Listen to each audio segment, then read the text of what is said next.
Duduk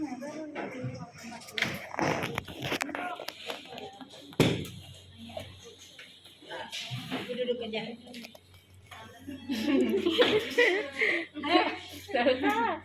Sini nak sayang. Sini nak. Oke. Hari ini sampailah kita pada pekan ke-13. Ya. 13 ya nak? Ya. Pekan ke-13 kita materinya adalah lipid jarum. Lipid jarum ini adalah lipid yang digunakan untuk hiasan.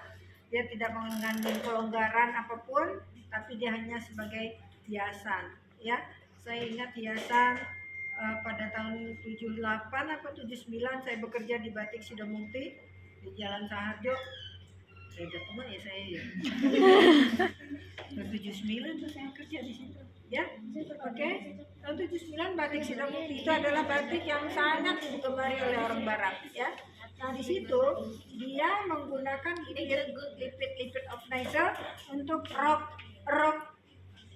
gitu, roknya lebar, tetapi dia ada organizer dari atas, misalnya ini 5 cm sampai ke bawah besar. Itu bagus banget, senang banget orang bule ya. Kemudian baju ya, dia nggak pakai lengan, pakai cuma tali aja. Nah ini motif batik, tapi dia pakai organizer seperti ini. Off nasal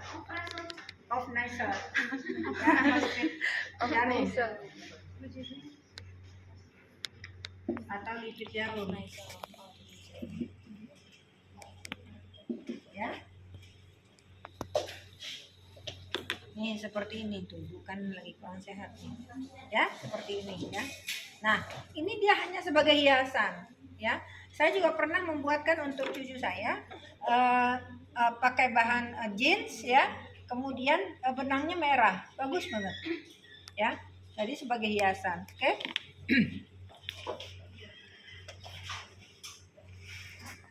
Yang kedua lipid pipi ya. Lipid pipi adalah lipid yang paling tua ya. Kenapa saya katakan yang paling tua? Karena lipid-lipid yang ada yang kalian sudah buat terdiri dari dua lipid pipi yang berhadapan. Lipid apa namanya? Dua lipid pipi yang berhadapan? Lipid hadap. Dua lipid pipi yang bertolak belakang? Lipid sungkup. Ya.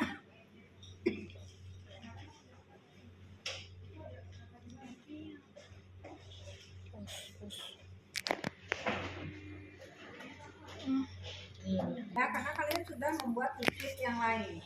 Ada dari dua lipid pipi berhadapan dan dua lipid pipi bertolak belakang adalah lipid sungkup ya. Kemudian kita lanjut ke kerut ya. Kerut itu ya, sesuatu hiasan ya di dalam pakaian kita yang mengandung kelonggaran ya. Di dalam kerut itu ada kelonggaran ya. Nah di dalam kerut ini kerut itu bisa dibuat dari 3 kategori arah benang ya. Arah benang, apa yang saya katakan arah benang? Di sini Anda pernah ke pasar ya, ke toko kain ya, pernah ya, ada digulung di sini kan?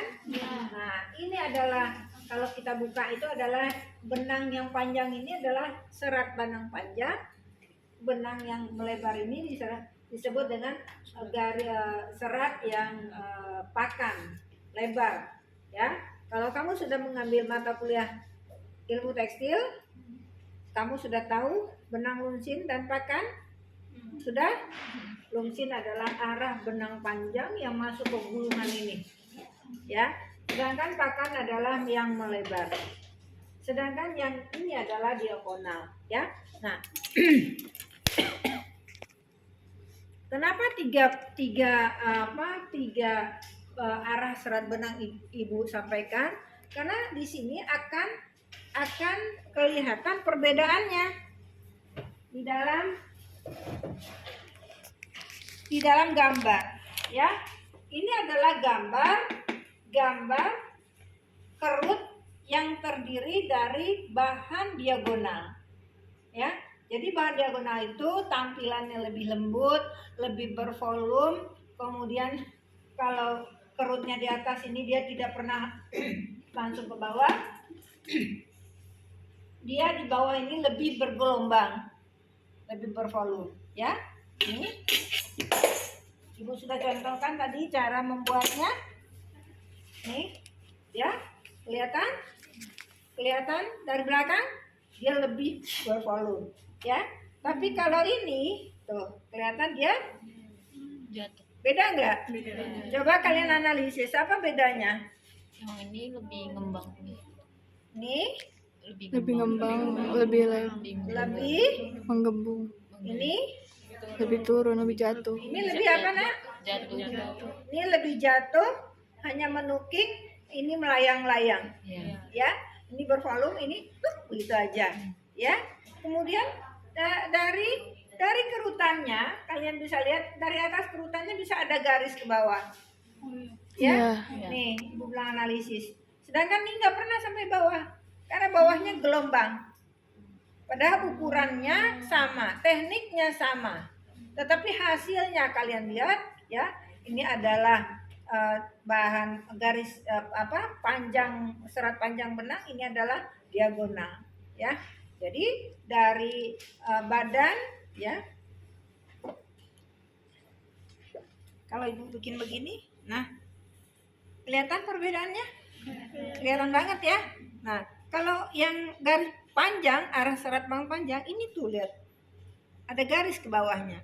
Sedangkan ini tidak pernah ada garis karena di bawahnya bervolume, ya. Jadi kalian sebagai orang yang tahu, yang orang di bidang fashion design harus tahu bagaimana jatuhnya bahan.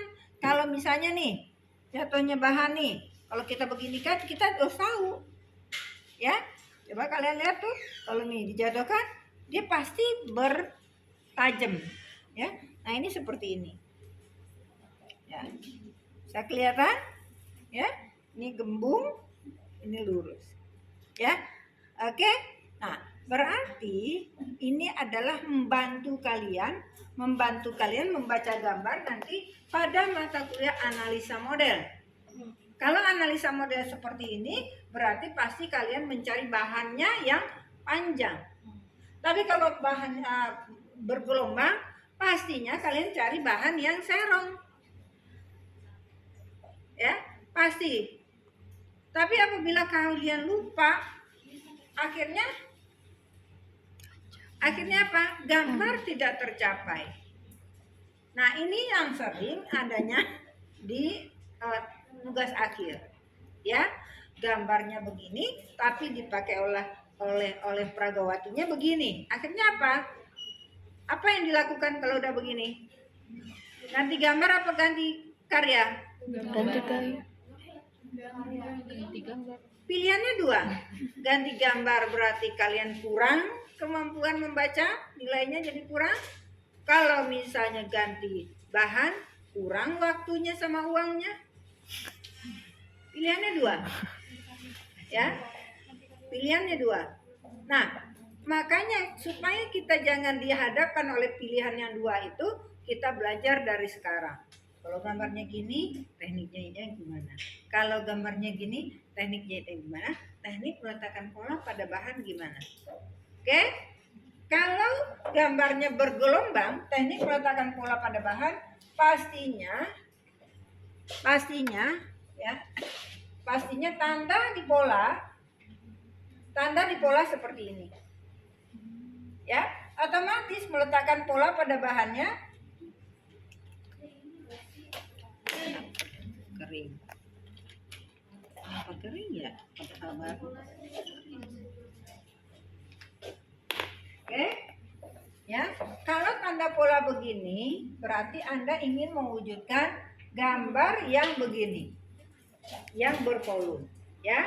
Berarti Anda misalnya pola roknya, ini adalah pola rok, nih begini ya. Ini lantainya begini. Meletakkan pola pada bahannya pastinya sarung. Nah, ini. Kalau Anda lupa saja, ya, Anda bisanya meletakkan pola pada bahan begini nih. Ini adalah benang panjangnya pada pola. Ini nggak akan bisa mewujudkan gambar ini. Akhirnya si penguji menanyakan, Anda mau rubah karya atau gambar? Ya, pastinya Anda mengambil rubah gambar dengan nilai berkurangnya banyak.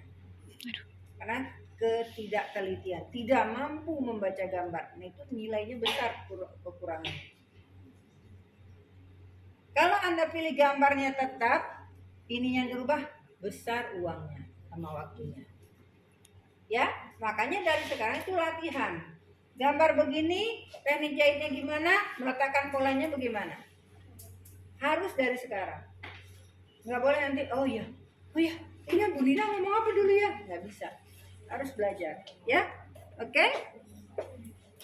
Ibu mau nanya, kan itu kalau misalnya di rok ya, kalau misalnya di apa namanya pola badan, pola apa namanya ya badan gitu kan, itu ada perbedaannya nggak kalau misalnya kamera diagonal sama yang Ada.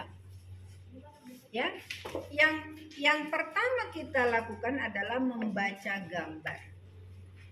Ya, setelah membaca gambar, langsung kita merubah model. Setelah merubah model adalah pecah pola. Setelah pecah pola, meletakkan pola pada bahan, lihat gambar. Apakah ini akan diletakkan melintang, memanjang, atau diagonal? Gitu, ya. cara gambarnya gimana kalau dipakainya diagonal? Gambarnya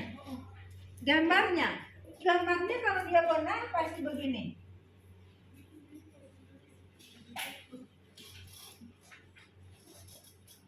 Nih, ya. Terus di bawahnya begini. Ya, ini di atas kerut, di bawah bergelombang, pastinya ini begini. Kalau nggak gelombang nggak akan tercapai. Bu, gelombang ini mah bisa aja pakai neci. Bukan ada neci sekarang yang ada neci apa sekarang? Yang ada nilonnya yang bisa bergelombang. Ada neci itu sekarang. Nggak tercapai, cuman bergelombangnya di bawah, di atasnya nggak bervolume. Sedangkan gambar Anda bervolume ke atas. Ya, artinya meletakkan pola pada bahan sudah tidak betul. Ya. Oke, ada lagi. Ya. Nih, lengan. Ini lengannya sampai di sini sampai berat banget gini. Sampai lentur banget. Nah, ini kalau nggak pakai di tempat yang diagonal, nggak akan dia bisa ini tercapai. Ya. Jadi segala sesuatu kamu nanti di rumah juga bisa pakai jilbab atau pakai kain apa, kamu tempelkan di badanmu. Kalau dia lurus, seperti apa dia jatuh di badan. Kalau dia diagonal, kamu ginikan seperti apa? Pas depan kaca tapi. Ya, depan kaca. Oh, begitu. Oh, itu maksudnya Bu Nina gitu. Tapi kalau hanya Anda menghayal aja nggak akan bisa. Ya, oke? Nah, ada lagi pertanyaan? Ya, jadi volume itu dimunculkan oleh teknik meletakkan pola pada bahan atau cara memilih pola, ya. Oke?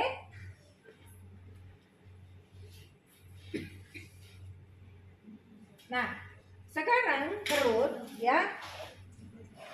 Untuk membuat kerut yang bagus, pasti kita tahu hitungan bahan. Ya, ini berapa hitungannya tadi, Kak? Di 16. Bukan, rumus. 2 kalinya. 2 kali. Ini adalah rumus kerut 2 kali. Ya, 2 kali apa? 2 kali di mana kerut itu akan kita berikan? Ya, taruh misalnya nih. Nih. Misalnya nih. Kemudian ada begini ya. Lengannya di sini kerut. Ini begini. Misalnya ya, kerutnya di sini ke bawah. Berapa bahan yang kita perlukan? Ya, ini kalau misalnya saya buat pola lengan adalah seperti ini. Ya enggak? Ya enggak? Nah, ke bawahnya nanti baru begini. Ya. Oke? Nah, berapa kita perlukan untuk membuat kerut di sini? Inilah rumusnya. Ya. Tadi yang dibuat Kanisa itu adalah rumus satu kali. Jadi misalnya ininya misalnya 30. Tambahannya ke sini bahannya untuk mengurut ini adalah 30. Ini adalah rumus satu kali. Jadi satu kali kita lebihkan, ya, satu kali di tempat di mana rumus kerut itu akan kita berikan. Ya. Kemudian ada yang setengah kali. Misalnya ini 30. Berapa saya tambahkan? Setengahnya 15. Tambah di sini 15. Nah, seginilah bahan yang kita perlukan. Bu, bahan saya kan banyak, Bu. Boleh 2 kali. Ini 30, tambah lagi 30 ke sini. Nah, seginilah kita perlukan. Kalau misalnya ini salah, maaf saya salah. Kalau tambahannya 2 kali, berarti ini 30, berarti ini ada 30, ada 30, 2 kali tambahnya. 2 kali 30. Ya. Jadi kalau misalnya kerut yang bagus itu tergantung kepada ketersediaan bahan dan jenis bahan. Tidak semua bahan bisa kita tambahkan. Ini 30 tambah 30 tidak semua. Ini 30 tambah 30 lagi enggak semua. Tergantung jenis bahan. Ya, semakin tipis bahan itu semakin tidak terasa dia dikalikan. Pernah saya melihat model ngan, ya, pernah lihat di Pinterest begitu. Ya, ini lengan terus, ini di bawahnya tuh sampai begini. Sampai panjang begitu, sampai lebar banget. Ya, tahu? Ini misalnya nih, ini kan kain nih, ini panjang kain ya, ini lebar kain. Ini lengan tuh segini nih, segini berapa? Kalau kainnya lebar 150 cm dikerut jadi segini. Sampai kalau terbuka lengannya sampai segitu. Ada. Bu, kok bisa, Bu? Iya, saking tipisnya bahannya. Lihat di Pinterest ada. Ya, jadi lengannya segini, kemudian bahan lengan yang dikerut tuh setelah dikerut kalau diangkat dia segini. Dari sini ke sini ada 60 sampai 70 cm. Ya kenapa? Karena memang situasi bahannya yang bisa dikerut sampai padat. Itu bahannya tipis, ya. Tapi bahan yang kalau kita punya keterbatasan bahan, Bu, ini saya punya lengan, Bu, saya punya 30 ini, Bu, tambah 15 boleh nggak? 15 itu adalah angka minimal. Bu, kalau punya 10 boleh nggak? Nggak boleh. Itu mah lengan rusak. Ya, jadi nggak bisa dikasih judul ini lengan ini kerut apa nggak bisa, karena cuma tambahnya 10. Minimalnya 15, ya, setengah dari benda yang akan kita letakkan kerut. Minimal. Bu, ini saya 30, boleh nggak put 30 lagi? Boleh, itu bagus. Boleh, Bu, 60 boleh. Ya, tergantung ketersediaan dan jenis bahan. Ya. Nah, kebetulan tadi Kak Nisa ini mengambil rumus ini misalnya nih 16 ya. 16 tambahannya lagi 16. Di 32 ini. Digantung di tempat 16. Ya. Jadi ini adalah rumusnya adalah 1 kali tambahan. Ini 30, ini tambahnya 30. Kebetulan ini tadi 16. Jadi tambahnya 16. Jadi ini 30, ya. Oke. Nah, jadi bagaimana penampakan dari diagonal? Ini panjang, kemudian yang lebar kain belum saya buat, ya. Belum saya buat, silakan nanti Anda buat sendiri bagaimana atau Kak Nisa nanti mencontohkan bagaimana cara mengerut. Ya, kalau cara mengerut, kita kerutnya, ini misalnya rok ya.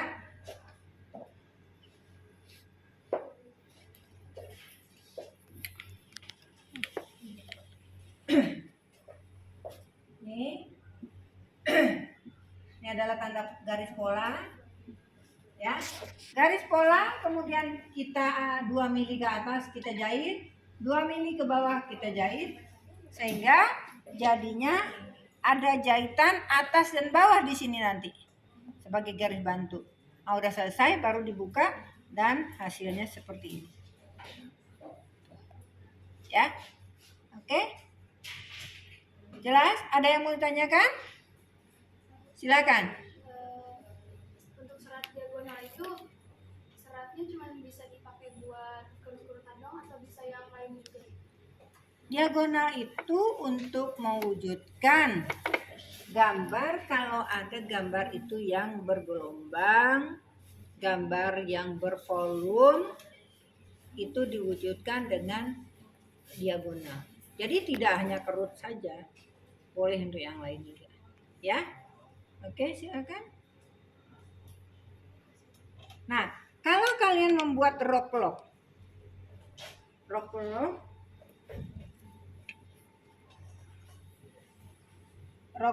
biasanya kan begini nih.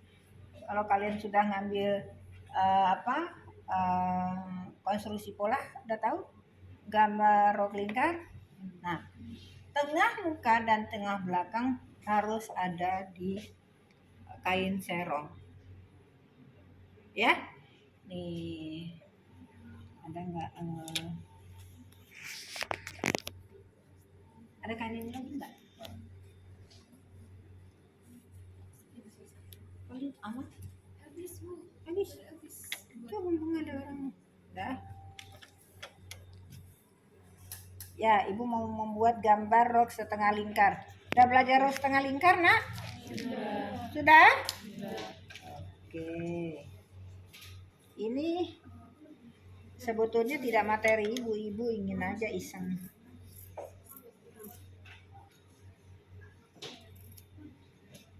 Ya.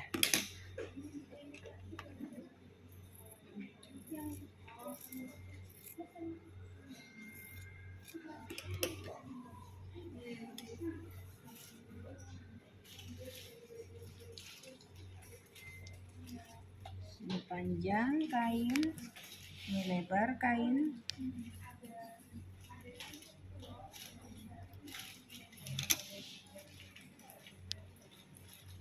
Nah, ini kan sudah selesai, ya.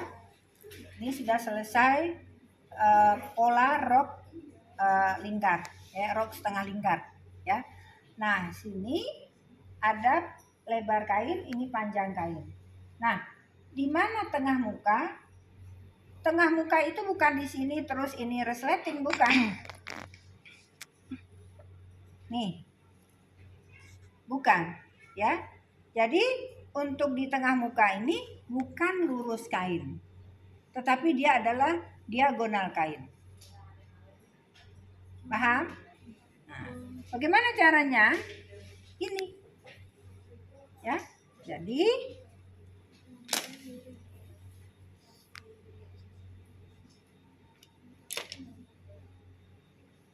kalian lihat, ini tadi. Ini adalah lebar kain, panjang kain, ini adalah serong kain. Nah, betulnya begitu. Di tengah muka dan tengah belakang itu adalah serong kain. Ini serong kain nih. Ini tengah muka dan tengah belakang. Ya. Tapi kalau tidak begini, nanti kalian akan coba sendiri. Kalau kalian seperti ini teknik menjahitnya mudah memang. Pas belakang nanti langsung pasang resleting. Tapi pas di tengah muka, dia adalah panjang kain. Ini serong kainnya di sini, serong kain di sini. Kalau kalian jalan, dia hanya berkibar-kibar yang kiri kanan aja. Karena serat yang tengah ini adalah serat panjang, dia nggak akan main. Dia akan diem. Ya, nanti akan kalian coba. Oke? Nah, ini adalah masalah perseratan ya. Untuk untuk lanjut memasang kerutnya ya, Kanisa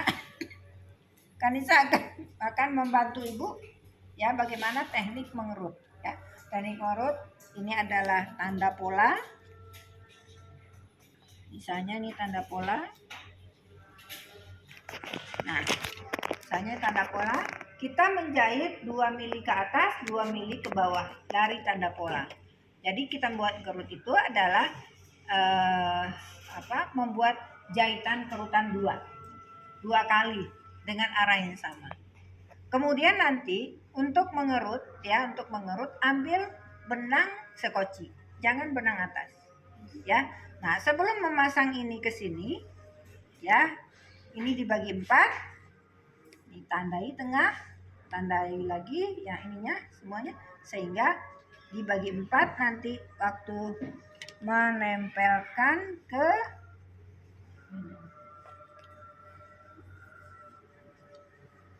bagian yang akan dikerut. Nah, nih. Ini kan akan dikerut, digantung di sini nanti kan? Tuh. Ya. Jadi ini juga dibagi 4.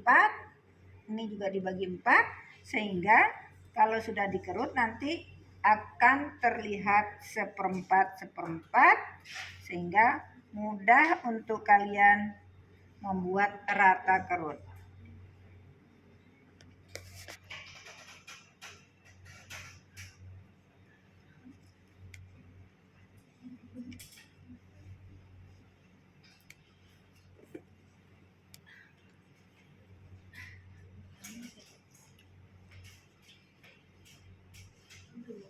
Ya, oke. Kemudian ini juga dibagi 4, ya, dibagi 2, tempelkan di sini. Ya.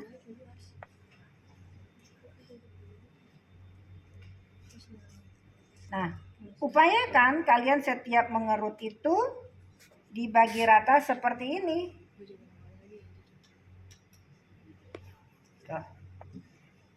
Nih, ya. Jadi ini dikerut, nanti tempelkan sini, ini dikerut, tempelkan sini, kerut, tempelkan sini, sehingga kerutan rata seperti ini. Pernah nggak ngelihat kerutan yang numpuk sini bolong, numpuk lagi bolong? Nggak begitu. Itu tekniknya adalah perempat. Nah ini nih, perempat, kemudian dibagi sehingga hasilnya rata. Ya. Baik, silakan Kanisa melanjutkan. Tolong kalau Kanisa ini adalah pola. Pernah kalian melihat ini? Bisa membuat polanya? Polanya mudah. Ya, polanya mudah saja. Biasanya tadi tuh aku pakai baju kemeja yang ada itu ya. Yang putih yang ini ada kerutnya. Ya, apabila kita mau membuat begini, ya ini adalah kita ukur ini berapa, misalnya 16 kita mau membuat 16 dibagi 3 berapa? 5,3 jari-jarinya. Ya, ini. Nah, ya, ini adalah bulatan. Kemudian kita begini, ya. Berapa lebar ini adalah jari-jari ini, di mata kuliah konstruksi udah jelas ya. Kemudian ini seperti ini. Nah, ujungnya kita runcingkan, ini buang, ini adalah ini. Ya. Ini kita gunting sehingga bolong. Kemudian ujung ini kita tempelkan di sini, ujung ini kita tempelkan di atas sehingga jadinya seperti ini.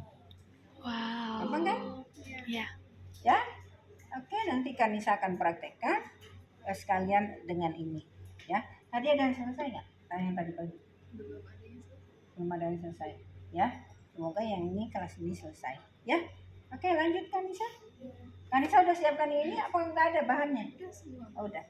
Silakan. Kalau Kanisa menjelaskan, tolong kasih kesempatan dia menjelaskan. Kalian fokus, tidak bersuara, Bersuara apabila diminta bersuara. Kalau tidak, tolong fokus ya. Silakan.